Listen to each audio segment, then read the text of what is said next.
Frontier Fighters.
Frontier Fighters, following the immortal trailblazers into the wilderness of early Western America.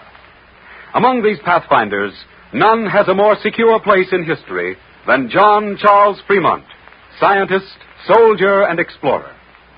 In 1841, Fremont, then a junior lieutenant in the Army, married Jessie Benton, a senator's daughter. Isn't it glorious? What's glorious? The weather, the spring flowers, or you, my love? Neither, you silly goose.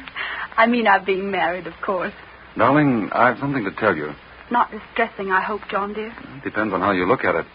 You're a soldier's bride, remember, so keep that pretty chin up. I'll be brave. Tell me. The Secretary of War has issued orders that I'm to explore the western country between the Missouri River and the Rocky Mountains. But you've only just returned from one expedition. I'll speak to Father. He's a senator, you know. It'll do you no good. The purpose of this expedition is more than exploration. It has an international aspect. International? Yes. I'm to aid the emigrant movement to Oregon, and in so doing, circumvent probable British control of that territory.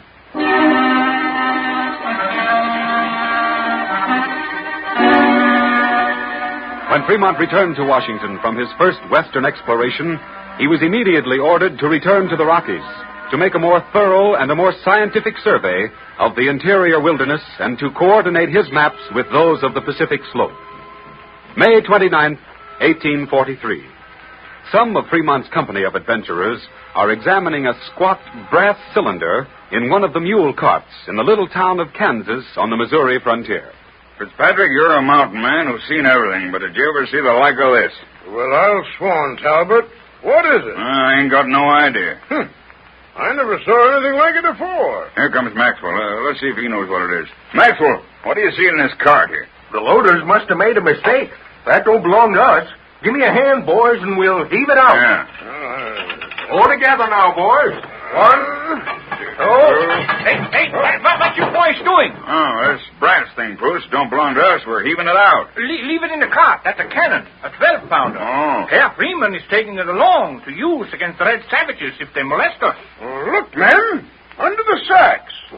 Powder. Well. And shot. Enough to start a war. Well, then let's fire a parting salute to the Missouri settlements and a successful journey westward under a gallant soldier, a great engineer, and a gentleman born.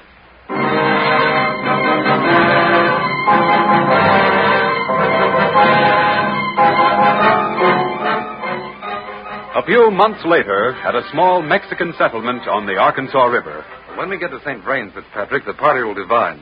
You go direct to Fort Hall while I'll take the longer route to Green River. Yes, sir. Look, Captain, coming up the hill. I've been watching him.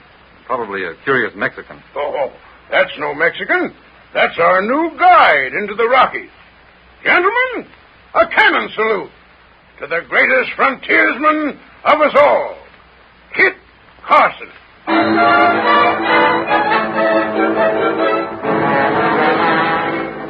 With the famous Kit Carson as his personal guide, Fremont and his men plodded 300 miles through a region never before trod by white feet.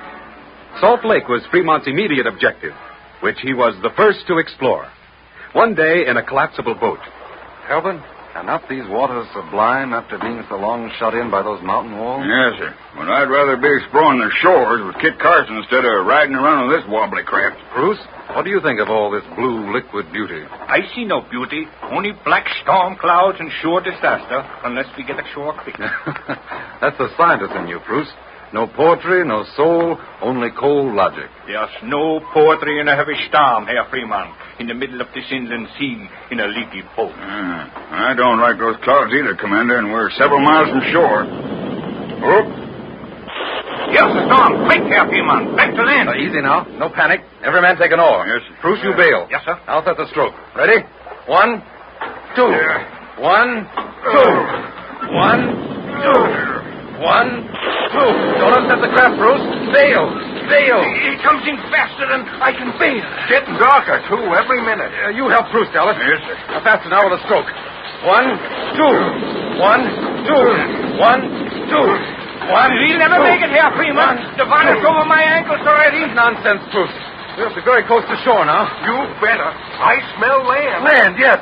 And here we are. Still feels poetic, Herr Fremont? Yes, Bruce. Bless your logical German heart. Just listen to the heavenly poetry in that thunder and those falling raindrops.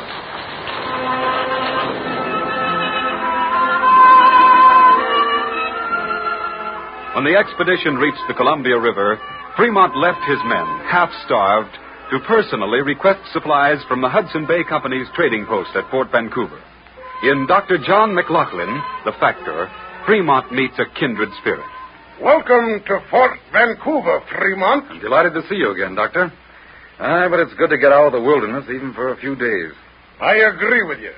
Can I be of any help? I need supplies, food, for 3 months. And you shall have them. Never in the honorable history of the Hudson Bay Company has it refused food or shelter to any man.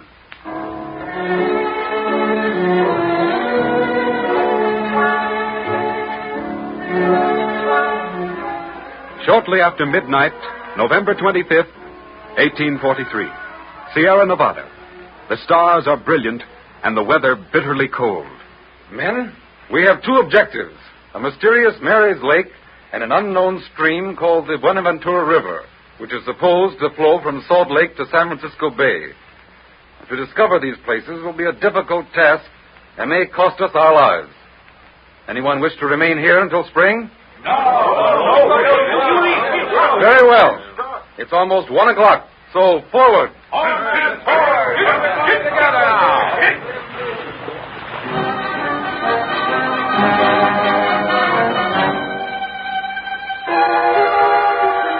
December 16th, after a difficult and heartbreaking passage over the mountains, Fremont stood on top of the sheer eastern wall of the Sierra Nevadas, looking out over the vast floor of the Great Basin, many 100 feet below.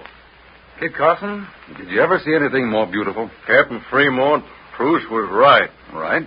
What do you mean, Kit? Captain, you may be a soldier by profession, an engineer by training, and an explorer by order of the Secretary of War. But Captain Fremont, you're a poet at heart. Nonsense. And then who could see anything pretty in that sandy, wind-blown devil's dance hall down there below with a poet like yourself?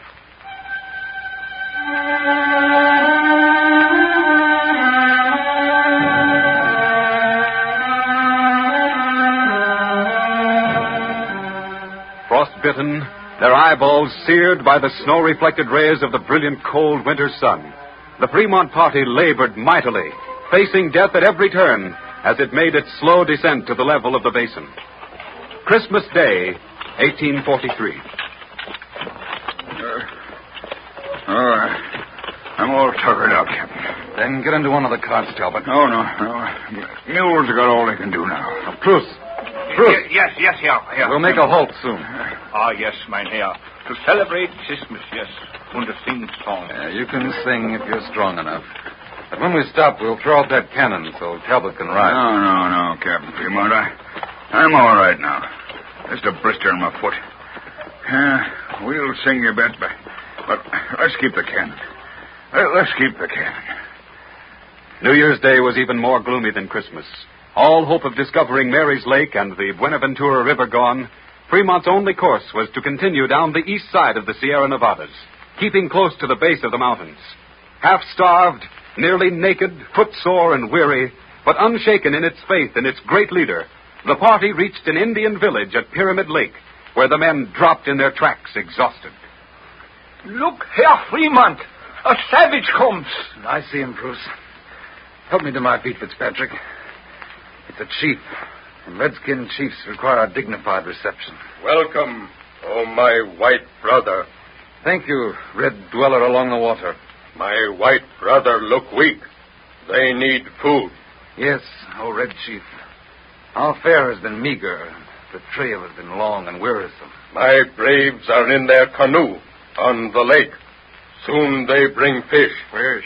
I could eat a trout raw. Head, tails, fin, and skin. Our great white father's blessing on you, my red brother, and on your braves who bring us sorely needed food.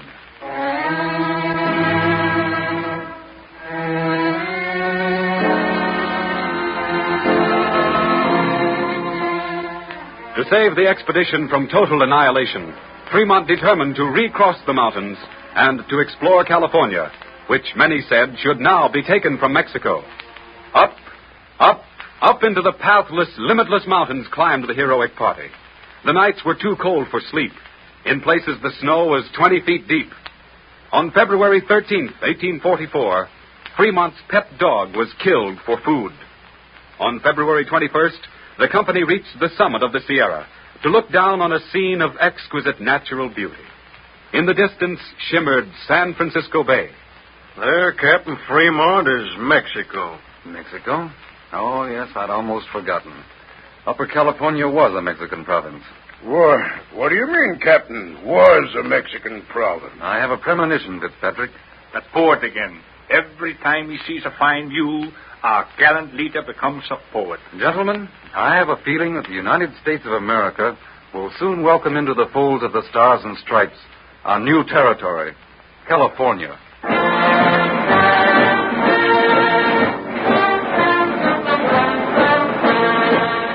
Because John Charles Fremont brought boundless enthusiasm, patriotism, vivid imagination, scientific skill, and valor to his task as explorer, his place in American history is permanent and secure. Thus closes another inspiring chapter in the lives of those frontier fighters who, with their brains, their brawn, and ofttimes their very blood, thrust America's boundaries ever westward toward the setting sun.